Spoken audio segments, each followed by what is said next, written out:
अपने ट्वीट के माध्यम से उद्धव जी को आह्वान किया है कि गुंडा राज को रोकिए, नेवल ऑफिसर को इस प्रकार से मारना। और उसमें भी जब मीडिया का दबाव बना, हम लोगों ने दबाव बनाया तो 6 लोगों को अरेस्ट की, लेकिन टेबल बेल दी, 10 मिनट में उनको छोड़ दिया। अगर इस प्रकार से बातें होगी तो मुझे लगता है कहीं ना कहीं जिस प्रकार का ये वातावरण तैयार हो रहा है, ऐसा तो महाराष्ट्र में इससे पहले। देख रहे शाहबाद का नंबर 1 डिजिटल चैनल हमारा बिहार, खबर भी असर भी। चैनल को लाइक और सब्सक्राइब करना ना भूलें। के बाद कल ही पटना में मैंने एक प्रेस वार्ता की थी और इसलिए मैंने आदरणीय मंगल जी को ये कहा कि जो बातें कहनी थी वो तो मैंने कल ही कह दी थी, तो आज प्रेस वार्ता फिर करनी है। तो उन्होंने कहा कि हमारे जो आरा के भोजपुर ज़िले के जो मीडिया के भाई हैं उनसे आपकी मुलाकात हो जाएगी, इस दृष्टि से हम लोग एक प्रेस करें। तो मुझे लगता है कि आज की प्रेस वार्ता उसी दृष्टि से हमने की है। मूल रूप से बिहार की चुनाव की दृष्टि से आज भोजपुर और बक्सर, ये 2 जिलों का एक बैठक हम लोग कर रहे हैं, जिसमें चुनाव को लेकर जो स्ट्रैटेजी बिहार भारतीय जनता पार्टी ने तैयार की है उसको ठीक से इम्प्लीमेंट किया जा सके, और जो कार्यक्रम इससे पहले दिए हैं उनको कितना इम्प्लीमेंट किया गया और आगे में क्या रणनीति होगी, ऐसी सारी चीज़ों की चर्चा इस बैठक में की जाएगी। मुझे विश्वास है कि पिछले समय हम लोग कुछ कम सफल हुए थे, क्योंकि उस समय की परिस्थितियां कुछ अलग थी, किंतु उससे पहले 2010 में विशेषतः भोजपुर जिले में हमको बहुत अच्छी सफलता मिली थी। और जो हमारा गठबंधन है एनडीए का, इस बार इन दोनों जिलों में अभूतपूर्व इस प्रकार की सफलता हासिल करेगा। जनता में, लोगों में प्रधानमंत्री मोदी जी के लिए बहुत विश्वास है।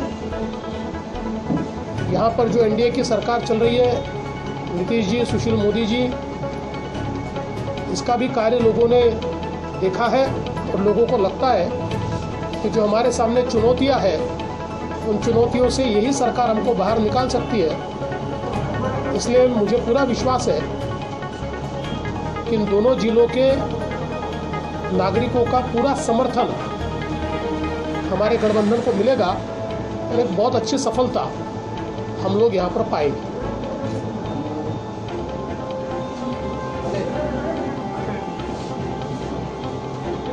पटना में आए हुए हैं, जेडीयू के नेताओं से उनकी मीटिंग हुई, लेकिन अब तक बीजेपी के किसी बड़े नेता की लोजपा के किसी नेता के साथ तो कोई है ना खबर आई है।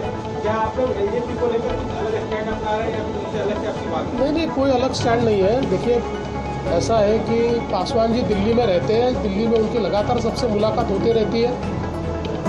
हमारे जो केंद्रीय नेता हैं वो भी दिल्ली में होते हैं, और ये सारी जो वार्ता है, देखिए इसमें मूल रूप से हम लोगों को कहीं ना कहीं शुरुआत करके पहले भारतीय जनता पार्टी और जेडीयू, इसको पहले एक बार बैठना पड़ेगा, फिर एलजेपी को लेकर बैठना पड़ेगा।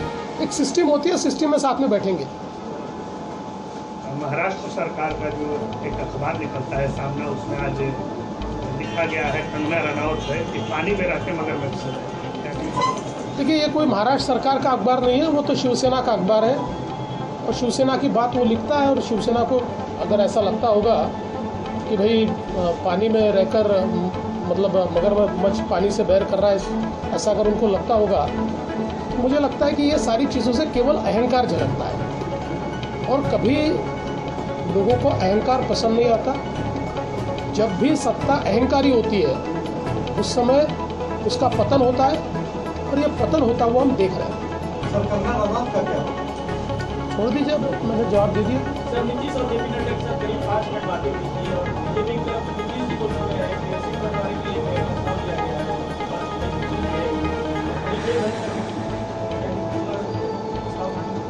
देखिए, मैं तो सुबह से निकला और यहाँ आया हूँ।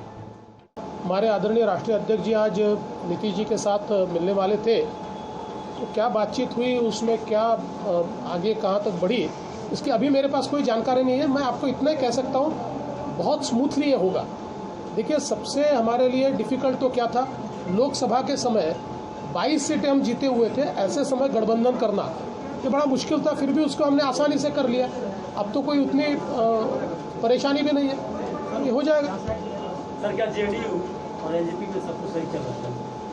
देखिए, वो दो पार्टियों का क्या चल रहा है, इस पर तो मैं टिप्पणी नहीं कर सकता। हमारे गठबंधन में सब ठीक है, भारतीय जनता पार्टी सबको साथ में लेकर चलती है, हमारे शीर्षस्थ नेता सभी को अकोमोडेट करते हैं और मेरा विश्वास है कि सबको साथ में लेकर एक मजबूत गठबंधन बनेगा। और जैसा मैंने कल भी कहा, ये गठबंधन से कोई बाहर नहीं जाएगा, बाहर से कुछ लोग जरूर आ सकते हैं। सर, बिहार को विशेष राज्य का दर्जा देने की बात कई बार पड़ा, लेकिन आज तक बिहार को विशेष दर्जा न विशेष पैकेज। देखिए, आप ये जो सवाल पूछ रहे हैं ना, ये सवाल मेरे कॉम्पिटेंस के बाहर का है। मैं तो अभी संगठन के रूप से यहाँ पर आया हूँ। बिहार में पहली बार चुनावी जंगल में आप भोजपुर पहुँचे हैं, क्या लगता है इस बार विधानसभा चुनाव में कितने अंक आएंगे? देखिए, मैंने पहले भी कहा कि मुझे इस बार लगता है कि भोजपुर में एक बहुत अभूतपूर्व इस प्रकार का हम लोगों को विजय हासिल होगा। 2010 में भारतीय जनता पार्टी ने बहुत अच्छा प्रदर्शन यहाँ पर किया था, 15 में हम नहीं कर पाए, हमारे खिलाफ सारे लोग एक हुए थे। लेकिन अब फिर एक बार जिस प्रकार से गठबंधन बना और जिस प्रकार से लोगों के मन में, चाहे प्रदेश की सरकार हो चाहे मोदी जी के प्रति हो, जो विश्वास मुझे दिखाई पड़ता है, तो मैं ऐसा मानता हूँ कि एक बहुत ही अभूतपूर्व इस प्रकार की सफलता हमको हासिल है। आपकी जेडीयू और एलजेपी के नेताओं से भी कोई बात हुई या सिर्फ सेपरेट मीटिंग? नहीं भाई साहब, अभी तो ये भारतीय जनता पार्टी की बैठकें है और ऐसी जो वार्ता होती है इस समय जिला स्तर पर नहीं होती। एक बार राज्य स्तर पर सारी वार्ताएं जब कंक्लूड होती है तो उसके बाद जिलाओं में समन्वय की वार्ता शुरू होती है। लालू जी को बेल के लिए अर्जी दी जा रही है, क्या लग रहा है कि लालू अगर जेल से बाहर निकलते तो बीजेपी के लिए बड़ा? देखिए, ये तो मसला कोर्ट के सामने है, कोर्ट तय करता है कि बेल मिले या न मिले। लेकिन कुल मिलाकर आरजेडी हो या उसका नेतृत्व हो, उनके प्रति जनता का मोह भंग हो चुका है और अब जनता ये पूरे तरीके से मानती है कि विकास की राजनीति देश को आगे ले जा सकती है और वो राजनीति एनडीए करती है। एनडीए जो हमारे गरीब हैं, जो पिछड़े हैं, अति पिछड़े हैं, ऐसे सभी को साथ में लेकर उनके विकास की योजनाएं तैयार करती है। और इसलिए मुझे लगता है वो बाहर रहे, चाहे अंदर रहे, चाहे यहाँ रहे, चाहे वहाँ रहे, उससे कोई फर्क नहीं पड़ेगा। सर, शिव सैनिक द्वारा जिस तरह से रिटायर्ड नेवल अफसर को निशाना बनाया गया सर, इस पर आपकी क्या प्रतिक्रिया होगी? देखिए, क्या ये सही है इस तरह से महाराष्ट्र में? देखिए, बहुत गलत है। एक प्रकार से ये स्टेट स्पॉन्सर्ड टेरर जैसी अवस्था महाराष्ट्र में तैयार हो रही है। मैंने कल अपने ट्वीट के माध्यम से उद्धव जी को आह्वान किया है कि गुंडाराज को रोकिए, नेवल ऑफिसर को इस प्रकार से मारना, और उसमें भी जब मीडिया का दबाव बना, हम लोगों ने दबाव बनाया तो 6 लोगों को अरेस्ट की, लेकिन टेबल बेल दे दी, 10 मिनट में उनको छोड़ दिया। अगर इस प्रकार से बातें होगी तो मुझे लगता है कहीं ना कहीं जिस प्रकार का ये वातावरण तैयार हो रहा है, ऐसा तो महाराष्ट्र में इससे पहले हमने कभी नहीं देखा। ड्रग्स मामले में अब कंगना रनौत पर भी महाराष्ट्र सरकार संज्ञान ले रही है। देखिए, उसका मैंने कल ही जवाब दे दिया है, उस पर बार बार बोलने की आवश्यकता थोड़ी है। कहीं ऐसा नहीं लग रहा है ना कि महाराष्ट्र दूसरा कश्मीर बनने की तैयार होने को रेडी है?